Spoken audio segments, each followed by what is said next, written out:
जी बिस्मिल्लाहिर्रहमानिर्रहीम अस्सलाम वालेकुम। उम्मीद करना मेरे सारे भाई माशाल्लाह सारे खैर खैरियत नाल होणगे।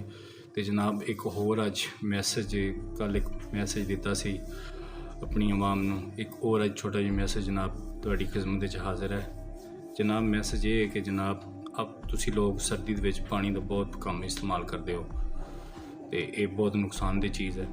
पानी का सर्दी दे विच खास तौर पर बहुत ज़्यादा इस्तेमाल करो तो पानी नीम गर्म करके इस्तेमाल करो, ठीक है। ठंडा पानी इस्तेमाल नहीं करना, नुकसानदेह। नीम गर्म पानी करके वो इस्तेमाल करो और पानी का ज़्यादा इस्तेमाल करो। तो कोशिश करो कि रात टाइम ग्रीन टी भी पियो। ग्रीन टी सर्दी विच बहुत फायदेमंद चीज़ है। ते दूसरी चीज़ जिहड़ा तुसी ना बाज़ार दी चीज़ां फास्ट फूड बर्गर शवारमे पीज़े वगैरह बाज़ार दी चीज़ां इन्हां तो परहेज़ करो।